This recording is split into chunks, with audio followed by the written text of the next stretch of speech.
The morning fog lay heavy over Ridgewood, Maine, thick and unmoving, clinging to the small town like a ghost that refused to fade.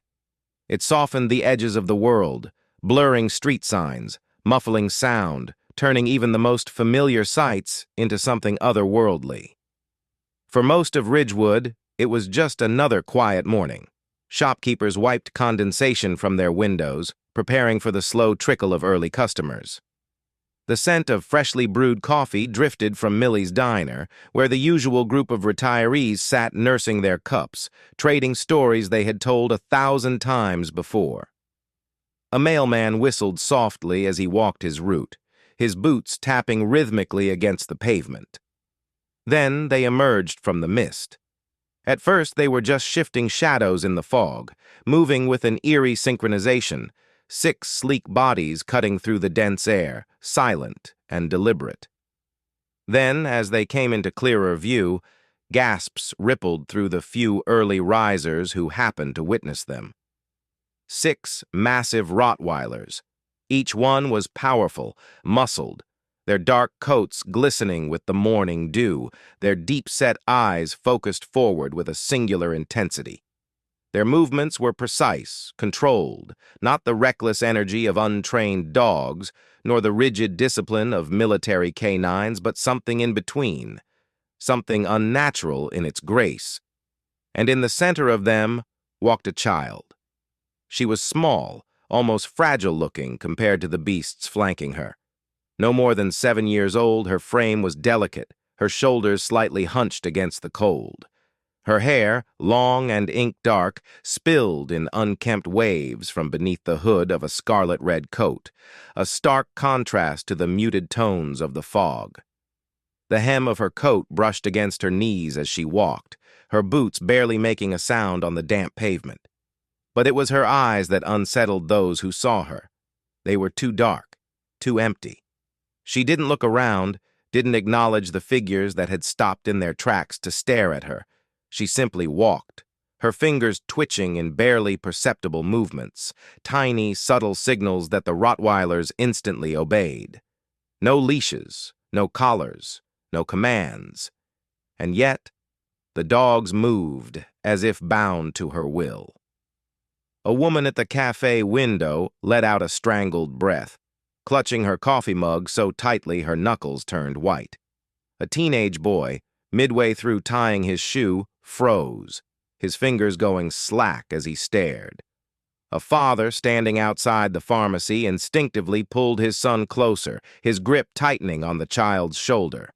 A man in a crisp business suit, who had been checking his watch impatiently, now stood completely still, his schedule momentarily forgotten.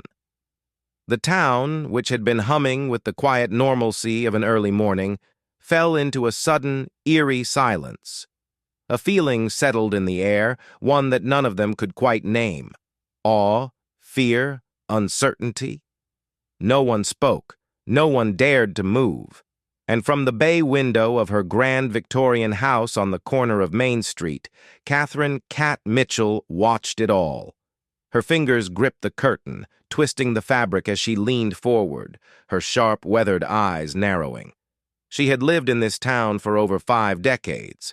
She had taught its children, seen families come and go, knew every name and every secret worth knowing. But this girl, she was a mystery. Cat had seen her before, always alone, always surrounded by those giant dogs. She never played with other children, never spoke. And the way those Rottweilers followed her, their heads turning in eerie unison at every flicker of her movement, it wasn't normal. Cat had seen well-trained dogs before. This wasn't training. This was something else, something deeper, something unnatural.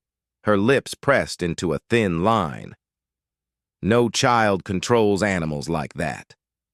The words were barely more than a whisper, but the conviction in them was unshakable.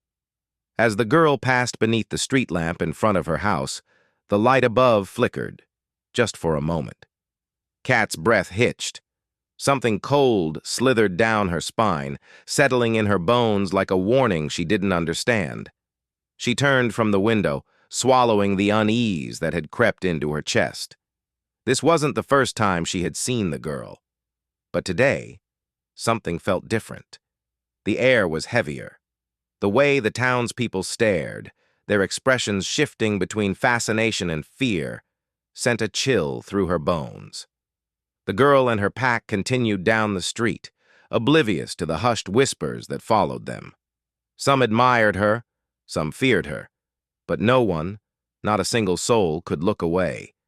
And deep in her bones, Kat knew one thing for certain. This was only the beginning. 2 years ago, Ridgewood, Maine, was just another quiet town. It had its routines, its familiar faces, its stories whispered among neighbors over white picket fences. But for one family on the outskirts, life was anything but ordinary. The Carter K-9 Training Center stood proudly at the edge of the dense pine forest, a sprawling property designed for one purpose: training the best protection dogs in the country. Ethan and Olivia Carter, husband and wife, were renowned canine trainers, specializing in Rottweilers bred for police and military work. They weren't just trainers, they were pioneers.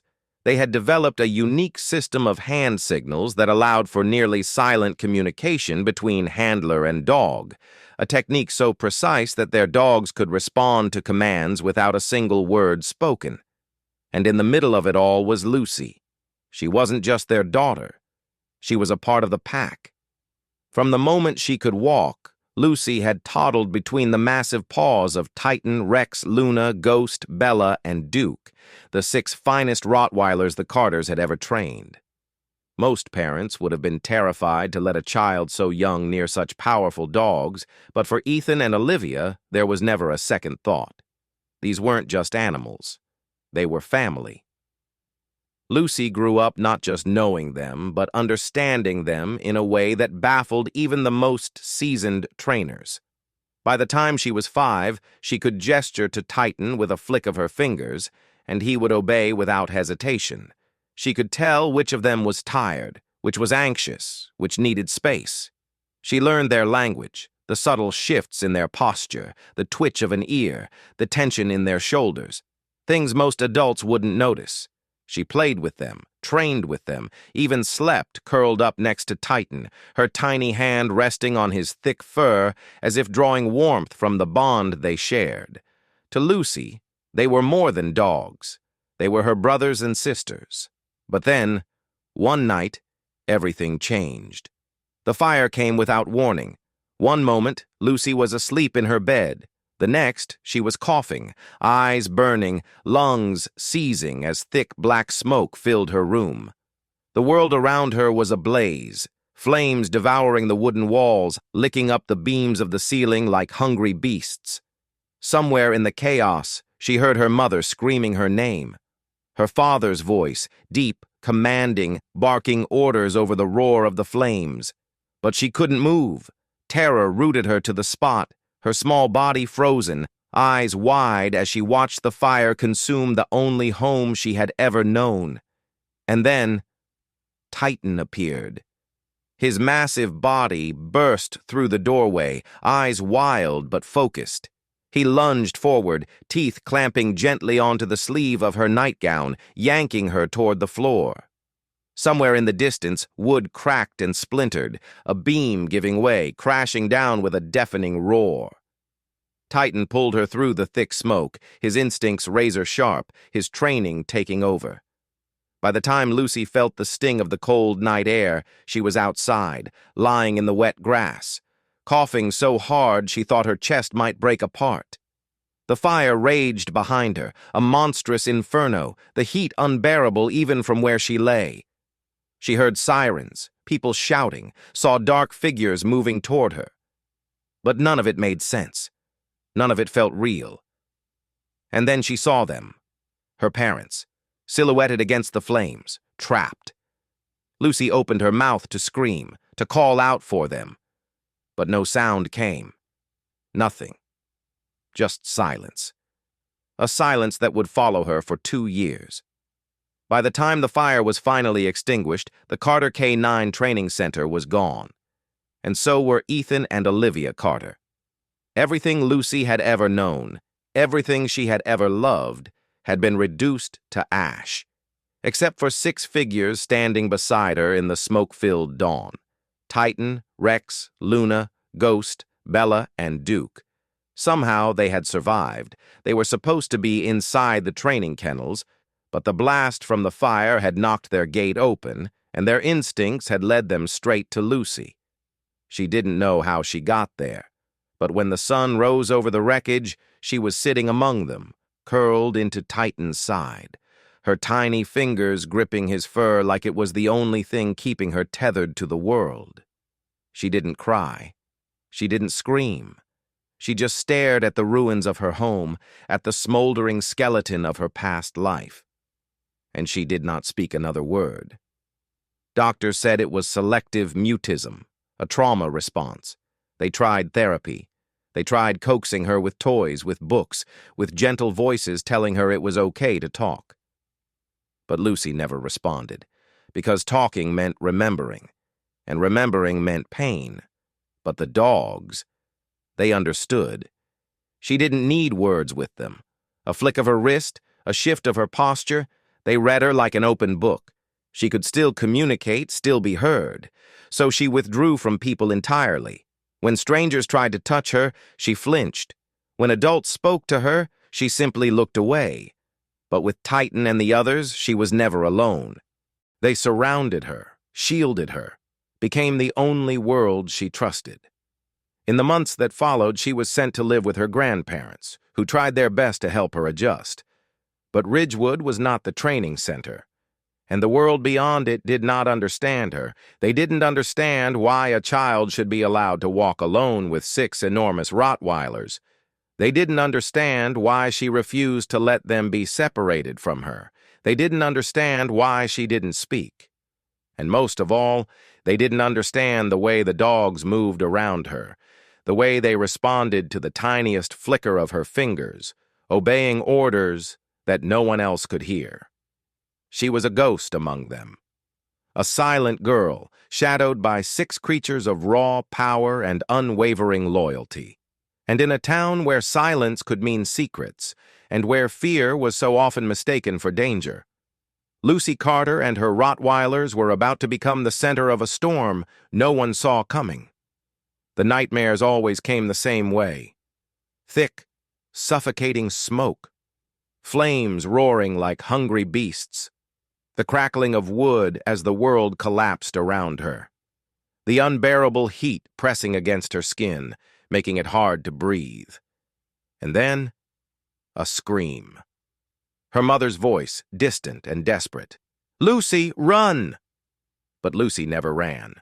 She always stood frozen in the middle of the fire, watching the world burn, unable to move, unable to call out. And just before she woke up, she would see a shadow in the flames, a dark figure standing at the edge of the inferno watching her, not running, not helping, just watching. Then the dream would shatter, and she would wake up in bed, gasping for air, the scent of smoke still clinging to her mind like a ghost. She could never remember the figure's face, but deep down, she knew. Someone else had been there that night. Ever since moving in with her grandparents, strange things had begun happening. It started small. The dogs noticed first. Titan, always calm, always steady, had begun acting differently. His ears would twitch at unseen sounds. His eyes would track movements that no one else could see. Some nights he would stand by the door for hours, unmoving, watching the darkness beyond the porch. Rex and Luna had taken to circling the house, their noses flaring as if searching for something just beyond their reach.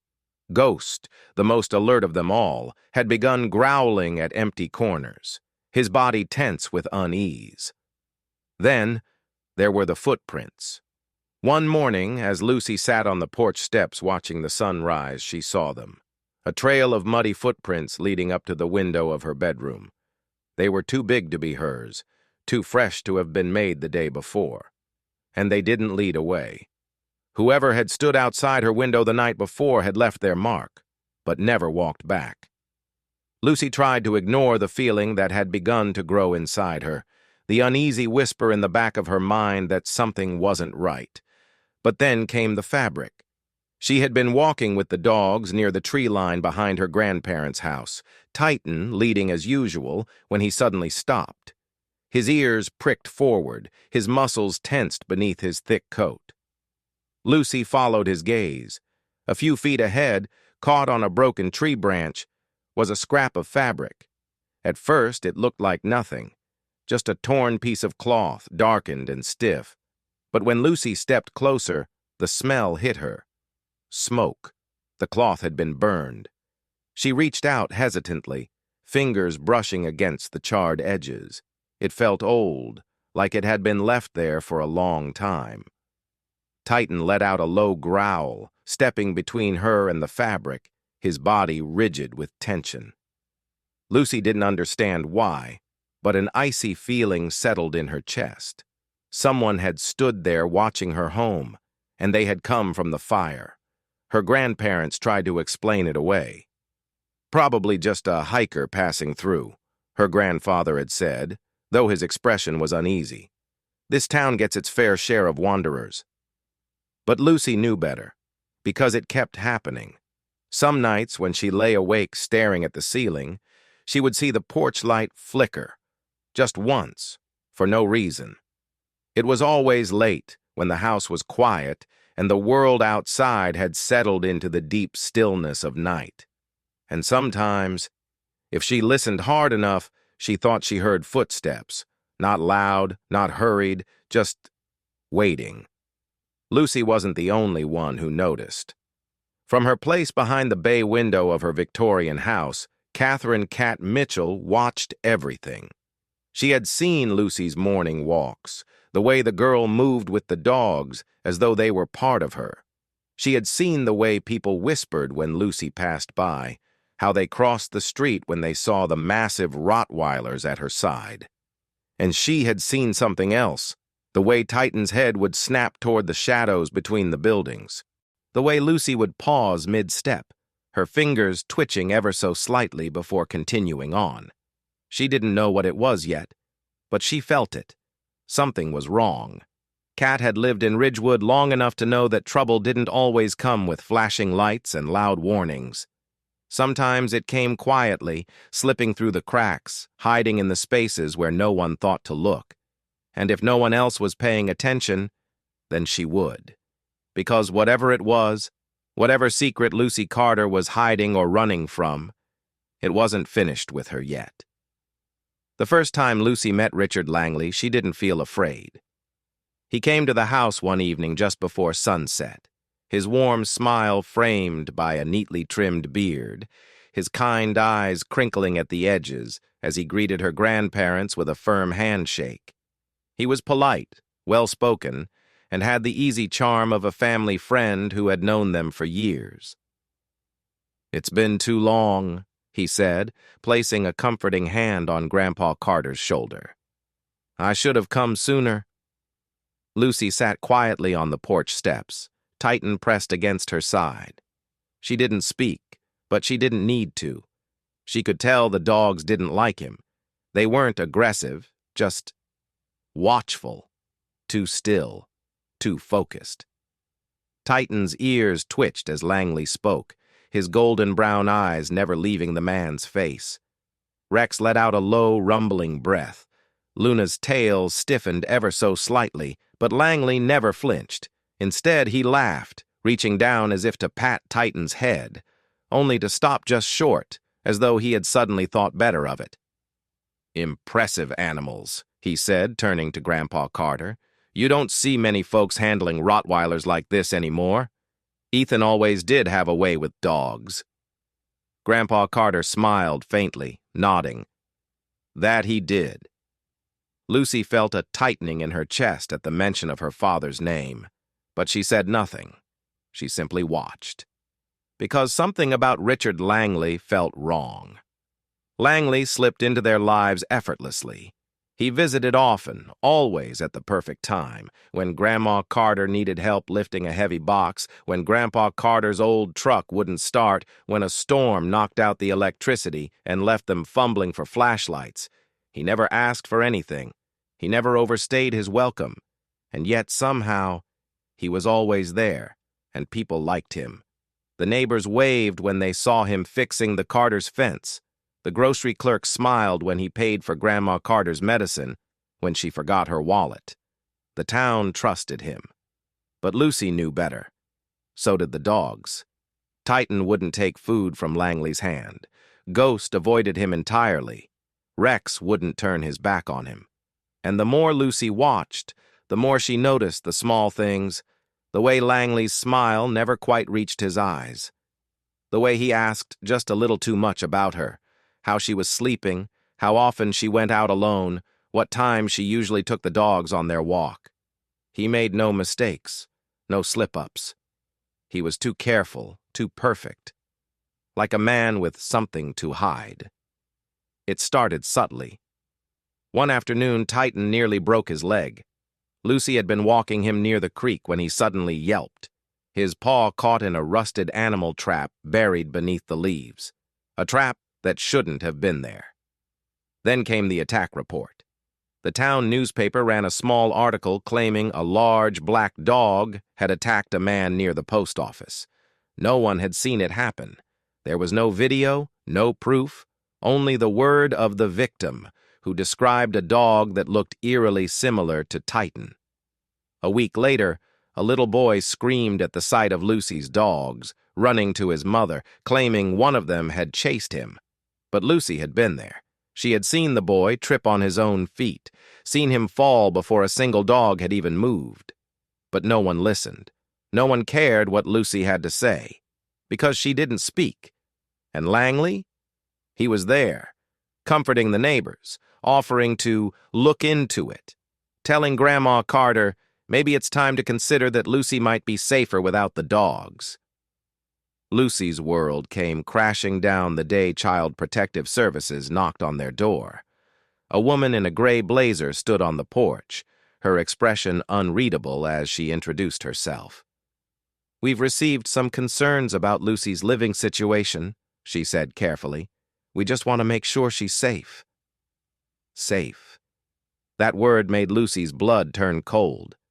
She stood frozen as the woman walked inside, as Grandma Carter fumbled through explanations, as Grandpa Carter's voice wavered with frustration. "It's ridiculous," he said.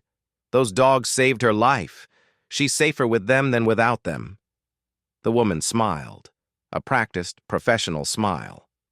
"That may be," she said, flipping through her notes, "but there have been reports. Concerns from the community." Lucy already knew whose voice was behind those concerns. Langley. He was winning. Langley had spent months working his way into their lives. And now, he was tearing them apart. But Lucy still didn't know why. Not until she found the photo. It was buried in a stack of old papers, tucked away in her grandfather's study. A picture of her father, Ethan Carter, standing beside Richard Langley. They had known each other, not just as acquaintances, as friends. There was a note scribbled in her father's handwriting on the back. "Richard, final test run scheduled for next month. We're close. This could change everything." Lucy's fingers trembled. Final test run? What had they been working on? And why had Langley never mentioned it? The pieces fell into place all at once. The fire, the missing records, the burned fabric found in the woods. Langley wasn't just some old friend. He had been there, and now he was doing everything in his power to erase whatever was left of that night. By the time Lucy looked up from the photograph, Titan was already standing at attention, his ears forward, his eyes locked on the window. Lucy followed his gaze, and there, standing on the porch, knocking lightly on the door, was Richard Langley. Smiling, calm, patient, waiting. And in that moment, Lucy understood. This wasn't just about getting rid of the dogs. This was about getting rid of her, because she remembered too much. And Langley? He was here to make sure she never remembered anything else. The blizzard came swiftly, swallowing Ridgewood in a relentless storm of ice and wind. The streets, once familiar and safe, disappeared beneath a suffocating blanket of white. The trees bent and groaned under the weight of the snow, a storm unlike any the town had seen in years. And in the middle of it all, Lucy was gone. Grandma Carter was the first to notice. She had gone to check on Lucy's room, only to find the window open, snow drifting onto the wooden floor. At first, she thought maybe Lucy had gone to the porch, maybe with the dogs, like she often did when she couldn't sleep. But then she saw it, the footprints in the snow, leading away from the house, leading into the woods. By the time Grandpa Carter realized what had happened, he was already struggling to get his coat on, his hands shaking as he grabbed a flashlight. "She wouldn't have left alone," he muttered, fear thick in his voice. "She never goes anywhere without the dogs." But the dogs were gone too. Titan, Rex, Luna, Ghost, Bella, Duke, all of them. The house felt emptier than it ever had before. Grandma Carter clutched the phone, trying to call the police, but the lines were down. The storm had knocked out power across half the town. They were alone in the dark, and their granddaughter was somewhere out there in the middle of a blizzard. Lucy's feet were numb. The wind cut through her coat like knives, her breath coming out in ragged clouds of white. But she didn't stop. She couldn't stop. Titan led the way, his massive frame cutting through the snow, his instincts sharper than ever. The others followed close behind, forming a protective circle around her. They knew. They always knew. Langley was coming. She had seen it in his eyes the last time he had come to the house, the way his fingers twitched slightly when he thought no one was watching. She had felt it in the way Titan growled, low and warning, the way his body tensed when Langley had stepped too close. And then, that night, she had heard it. Footsteps outside her window, not Grandpa's, not Grandma's, someone else. She had barely managed to slip out before the creak of the back door sent her heart slamming against her ribs. She didn't wait to see who it was. She ran, and now she was out in the open, with only the dogs to guide her. But where could she go? Where could she possibly be safe? Langley was patient. He had always been patient. The moment he saw the open window, he knew exactly where Lucy had gone. He followed the tracks, his gloved fingers tightening around the flashlight in his grip. He wasn't worried about the cold. He wasn't worried about the girl or the dogs. He was worried about time, because Lucy was starting to remember, and that was something he couldn't afford. Lucy didn't know where she was going until she saw it. A small, forgotten hunting cabin tucked between the trees. It looked abandoned, half buried in the snow. But it was shelter, and it was their only chance. Titan reached it first, nosing at the door, his breath steaming in the cold. Lucy pushed forward, her fingers frozen as she shoved against the wood. It creaked, groaned, and finally gave way. She stumbled inside, the dogs right behind her. And for a moment there was silence, just the sound of the wind screaming outside. Then, a noise. A crunch of footsteps in the snow. Lucy's breath caught in her throat. The dogs reacted instantly, positioning themselves in front of her. Titan's hackles rose, his growl deep, warning. The door swung open, and there he was. Richard Langley, calm, collected, a gun in his hand. "Lucy," he said, voice smooth, almost gentle, "I need you to come with me." She didn't move.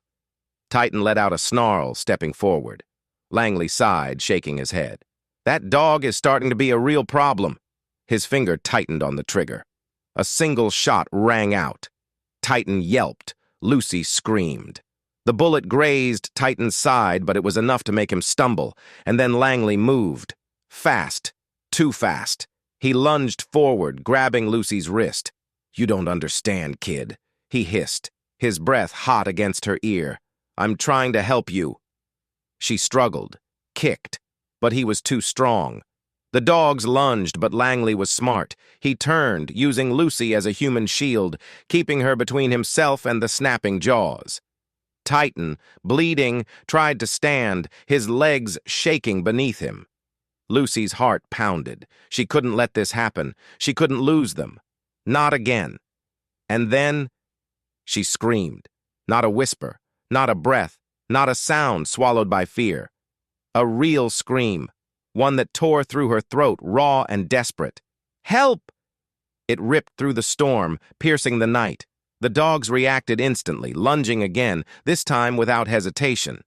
Langley faltered, just for a second, but it was enough. Titan snapped onto his arm, dragging him down. Lucy broke free.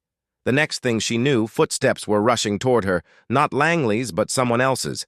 A voice, sharp, commanding. "Step away from the girl, Langley."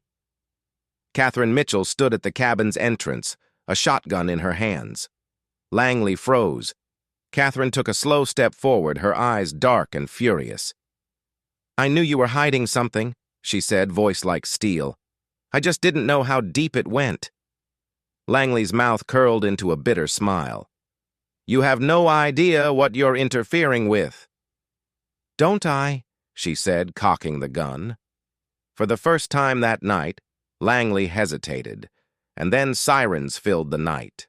The police. The town had heard Lucy's scream. They had finally listened. The storm raged on, but for the first time in 2 years, Lucy wasn't afraid. Langley was taken away in handcuffs, his perfect mask finally shattered, and Titan, wounded but alive, rested beside her, his head in her lap as she stroked his fur and whispered, a real whisper, a real voice. She had broken the silence, and the world had answered back. The storm had passed, but the weight of its aftermath remained. The once pristine snow was marred by footprints, tire tracks, and the hurried chaos of a town that had been forced to confront an uncomfortable truth. At the center of it all stood Catherine Mitchell, a woman who had spent months believing she was doing the right thing, only to realize too late that she had been on the wrong side. She had thought Lucy Carter was a troubled child, that the girl's unnatural connection to the dogs was a symptom of something unhealthy. She had told herself she was protecting Ridgewood from a growing threat, from the possibility of those massive Rottweilers turning on someone. But she had been blind. She had let her past dictate her fears, allowed old wounds to cloud her judgment, and because of that, she had almost let a monster win. Standing on the edge of the Carter family's porch, watching as Lucy sat curled up beside Titan, his body still weak from his injuries, Catherine felt something she hadn't felt in years. Regret. Not the passive kind, the kind that gnawed at the bones, that demanded action. She had been wrong, and now she had to make it right. Catherine had always been respected in Ridgewood. She had been a school principal for over 30 years, had chaired committees, had been a pillar of order and tradition. People listened to her, and now, for the first time in a long time, she was going to make sure they listened to Lucy Carter. The morning after Langley's arrest, Catherine walked into the town hall, her spine straight, her expression unreadable. Inside, Mayor Harrison was already waiting. He didn't look pleased to see her. "You're up early," he muttered, shuffling some papers on his desk. Catherine set down a file, thick, filled with documents, reports, statements. "I want an official statement issued," she said, voice calm but firm. "The town needs to know the truth." The mayor frowned. "Catherine, this isn't—" "You gave Langley a seat on the town safety board," she interrupted. "You let him manipulate Ridgewood into believing Lucy was the danger, while he was the one covering his tracks." Mayor Harrison sighed. "I didn't know."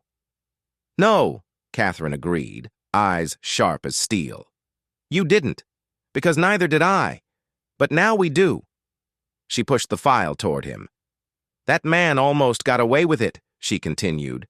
"And worse, we almost helped him." The mayor's hand twitched over the papers. "What is this?" "Everything," Catherine said. Statements from CPS workers who were influenced by Langley's reports. Accounts from townspeople who were pressured into making false claims about Lucy's dogs. A signed confession from Langley himself, admitting he orchestrated the campaign against the Carters to hide his role in the fire. The mayor's face paled. Catherine leaned forward slightly. I want the charges against Lucy's dogs dropped, she said. I want her family left alone, and I want this town to recognize who really needs protecting. The mayor exhaled slowly, defeated. I'll make the calls. But it wasn't just the court of public opinion Catherine had to sway. It was Child Protective Services. Langley had spent months planting doubts, making people believe Lucy was unsafe, that she needed to be removed from her grandparents, that the dogs were a danger to her and others. Even with his confession, the process to reverse that damage was complicated. But Catherine was relentless. She made calls to every contact she had, pulled every string available. She used her history as an educator to argue that removing Lucy from her dogs would cause irreparable harm, citing not just expert studies, but her own personal experience. I was wrong about her, she admitted in a meeting with CPS representatives. And if I, a woman with 3 decades of experience working with children, can admit that mistake, then you should be willing to reconsider too.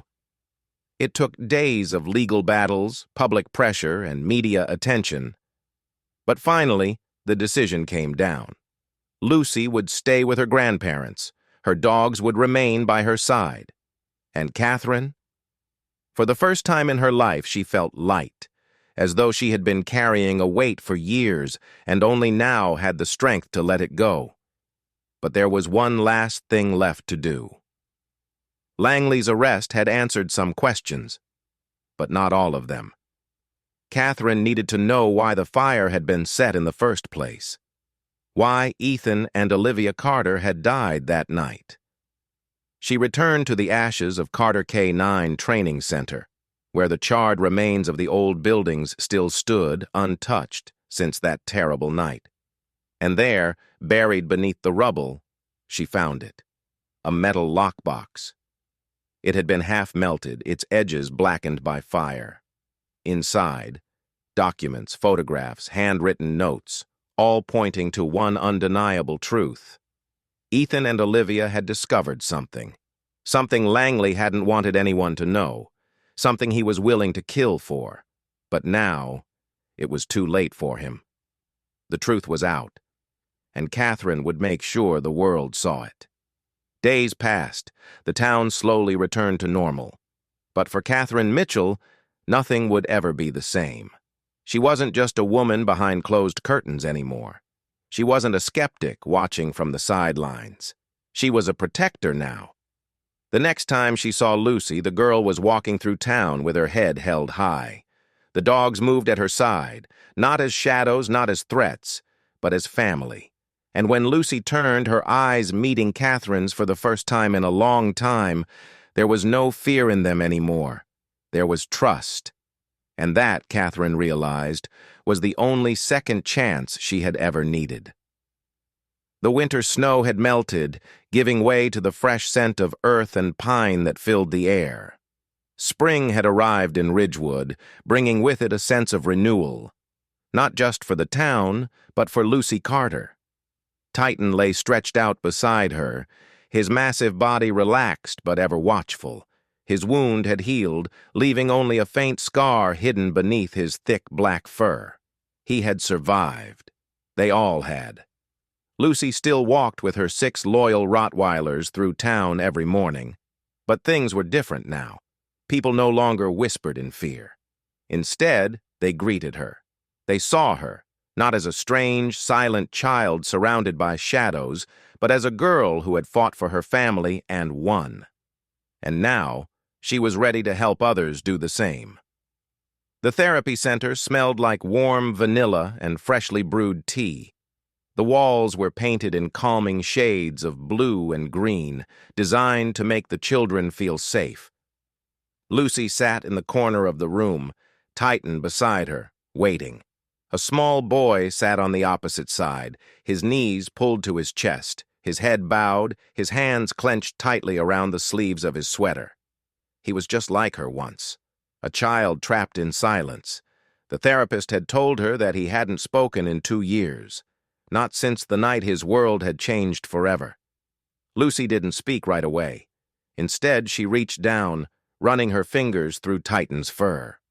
The dog let out a soft breath, tilting his head toward her touch. Then she looked at the boy. "I used to be like you," she said, her voice quiet but steady. The boy didn't move. Lucy hesitated for a moment, then gently lifted the boy's small hand and placed it on Titan's head. "He helps me remember that it's okay to trust someone." For a moment there was nothing. Then, the smallest shift. The boy's fingers curled into Titan's fur, tentative at first, then firmer. And then, he smiled. Just a tiny, fleeting curve of his lips. But it was enough. Lucy met his eyes, and for the first time in a long time, she saw hope staring back at her. The circle of healing had begun again. And this time, she wasn't the one being saved. She was the one saving someone else. Lucy's story is more than just a tale of survival. It is a testament to resilience, healing, and the extraordinary bond between humans and animals. At its heart, it is about the unbreakable connection we form with those who stand by us in our darkest moments, whether they have words or not. For Lucy, words were taken from her the night she lost her parents. But in that silence, she found a language more profound than speech, a language built on trust, loyalty, and understanding. The 6 Rottweilers that once served as protectors became her family, and in return, she gave them something even greater, a purpose beyond obedience, a love beyond duty. Sometimes the strongest voices belong to those who do not speak. Lucy's journey mirrors the struggles of many who have faced unimaginable loss. It speaks to those who have been misunderstood, those who have been silenced, and those who have felt abandoned. It reminds us that healing doesn't always come in the way we expect. It comes in the form of connection, in the quiet presence of someone who listens without judgment. Catherine Mitchell's transformation is equally important. She represents the part of us that clings to fear, that resists change, that makes assumptions without truly understanding. But through Lucy, she learns one of life's greatest lessons. We do not grow by holding on to what we fear. We grow by learning what we do not yet understand. Perhaps the most powerful moment in Lucy's story is not the night she faced danger, nor the moment she broke her silence in the cabin. It is in that small therapy room, when she reaches out to another child who is lost in the same darkness she once knew. Pain is not meant to be carried alone. It is meant to be transformed into something that helps others. Through this, the story comes full circle. Lucy was once saved, not just by Titan pulling her from the fire, but by the presence of her dogs keeping her whole. Now, she is the one saving another. And maybe that is the greatest message of all, that our struggles, our losses, and our pain do not have to define us. They can be the very thing that gives someone else hope. Because in the end, this is not just Lucy's story. It belongs to anyone who has ever fought to find their voice again. Share your thoughts. We'd love to hear from you. And if you enjoyed this video, don't forget to like, subscribe, and hit the notification bell so you never miss another amazing story. Together, we can shine a light on the power of doing what's right. Thank you for watching, and we'll see you in the next one.